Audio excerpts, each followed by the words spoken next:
ایک نیپ نام کا کوئی ادارہ ہے, NAB نیپ, یہ کون ہے مجھے نہیں پتا.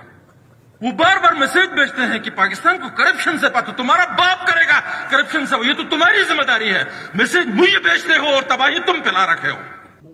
ایک سیکرٹری جو ہے, ایک DC جو ہے, اس کے اللے تللے کیا آپ نے دیکھا ہے کہ وہ اس ملک کو کس طرح لوٹ رہا ہے؟ یہ سبسڈی تو یہ کیا کہتے ہیں اپنا بحریہ ٹاؤن والا, وہ ملک ریاض کو بھی کہہ دے تو وہ کھانا بھیجے گا. ادھر کوئی یہ تو کوئی بڑی سبسڈی ہی نہیں ہے کوئی. اچھا جناب, آپ نے اسٹینڈنگ کمیٹی کے ایک چیئرمین کی حیثیت سے آپ نے مجھے ایک گاڑی دی ہے. گاڑی کیا دی ہے؟ گاڑی کے ساتھ گالی بھی دی ہے. ان کی لمبی چوڑی باتیں جاڑنے کے لیے گھنٹوں تک کی بات کی جا سکتی ہے. یہاں بہت ساری باتیں ہیں اس سے سبسڈی ریلیٹڈ. سمپل یہ ہے کہ میں اپنا احتجاج ریکارڈ کراتا ہوں.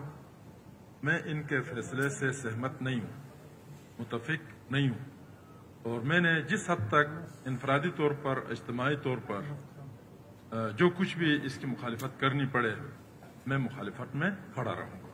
یہ سمپل میرا اسٹیٹمنٹ ہے. اس کے علاوہ اگر مختصراً بات کرنی ہے تو جناب اسپیکر, قومیں سبسڈیز پر, خیرات پر زیادہ دیر تک چل نہیں سکتی, لیکن کسی قوم کو اٹھانے کے لیے بھی کام ہو تو بات بنے نا. اب پھر یہ ساری باتیں اس طرح کی ہم کریں گے تو یہ الف لیلا کی کہانیاں ہوں گی, پھر لوگوں کا وقت ضائع کرنا, دماغ کھانا, اس طرح کی باتیں ہوں گی. اس ملک کے اندر, اس GB کے اندر آوے کا آوا بگڑا ہوا ہے, تو وہاں کیوں ان غریب لوگوں کے نوالے کے پیچھے لگے ہوئے؟ یہ سبسڈی تو یہ کیا کہتے ہیں اپنا بحریہ ٹاؤن والا, وہ ملک ریاض کو بھی کہہ دے تو وہ کھانا بھیجے گا. ادھر کوئی یہ تو کوئی بڑی سبسڈی ہی نہیں ہے, کوئی چیز ہی نہیں ہے. یہ کس قسم کی سبسڈی کی یہ بات کر رہے ہیں؟ ایک آدمی جو ہے گلگت بلتستان کی سبسڈی کے برابر کھاتا ہے نیچے. آپ کے حکمران خاندانوں نے کوئی گلگت بلتستان کی سبسڈی سے کچھ زیادہ کم کھایا ہے ایک فرد نے, ایک گھر نے. اور آپ گلگت بلتستان کے اندر آئیں گے تو آپ تھوڑی بہت کرپشن بھی ختم کرنے کی کوشش کریں نا.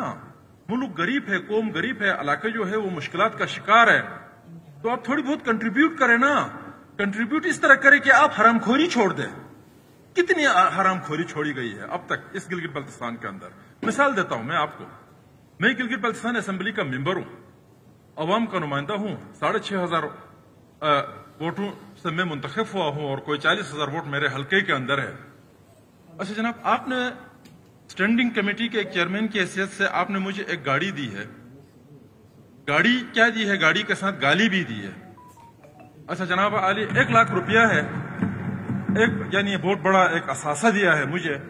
1 لاکھ روپیہ دیا ہے, اس سے تیل بھی ڈالو اور اس کا مینٹیننس بھی کرو. اس کے سال کا مینٹیننس سے خود ہی 10 لاکھ سے زیادہ آتا ہے. ابھی تک میرے 4-5 لاکھ سے اوپر گئے ہیں اسی کے اندر.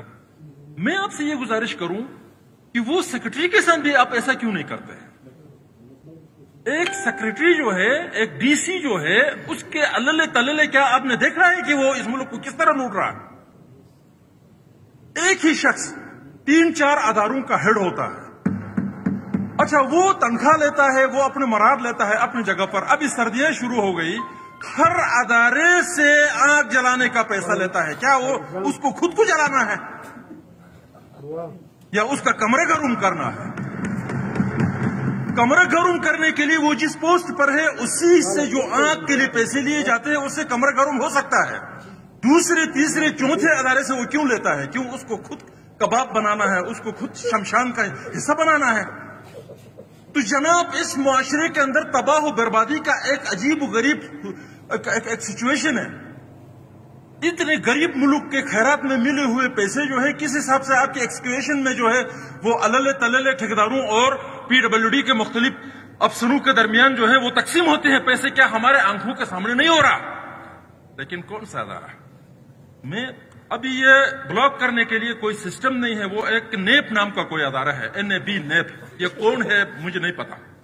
وہ بار بار میسج بھیجتے ہیں کہ پاکستان کو کرپشن سے پاک, تمہارا باپ کرے گا کرپشن سے, یہ تو تمہاری ذمہ داری ہے. میسج مجھے بھیجتے ہو اور تباہی تم پھیلا رکھے ہو. اب بلاک کا وہ بھی نہیں رکھا ہے, وہ آپشن بھی, تاکہ ہم ان کو بلاک کر دیں, دفعہ ہو جائے, جان چھوٹے. FIA کے پاس جائے, ان کی یہ حالت ہے. پولیس کے بجائے ان کے جائے. امن و امن کا آج 8 دن ہے, ان کی یہ حالت ہے. اچھا جناب, ڈیولپمنٹ میں جائے, وہیں یہی حالت ہے. ایجوکیشن میں جائے تو کالجیں بنی ہیں، سکولیں بنے ہیں، بلڈنگیں بنی ہیں، اندر ٹیچر نہیں ہیں، لوگ فیسیں دے رہے ہیں۔ ہسپتال میں جاؤ تو بلڈنگ بنے ہیں، اچھا جناب علی ساری چیزیں ہیں، اندر دوائی نہیں ہے، ایک عجیب و غریب صورتحال ہے، ہر چیز آوے کا ہوا بگڑا ہوا ہے۔ یار آپ بہتری کی طرف جاؤ۔ میں پہلا مجاہدانہ طور پر میں آ کر اپنی قوم سے کہوں گا کہ آپ نے اس قوم کے لیے، اس وطن کے لیے کنٹریبیوٹ کرنا ہے، آپ نے ٹیکس دینا ہے، آپ نے زیادہ سے زیادہ جن کی حیثیت ہے اس نے کوئی سبسڈی تو کیا اضافی پیسہ بھی دینا۔ نہیں ہم یہ کام کریں گے، لیکن ہم کیوں کریں گے؟ ہم چوروں کے لیے کیوں کریں گے؟ ہم بدماشوں ڈاکوؤں کے لیے کیوں کریں گے؟ تو بس میں زیادہ لمبی بات یہ نہیں کروں گا، میں اس فیصلے کے خلاف ہوں۔ Thank you.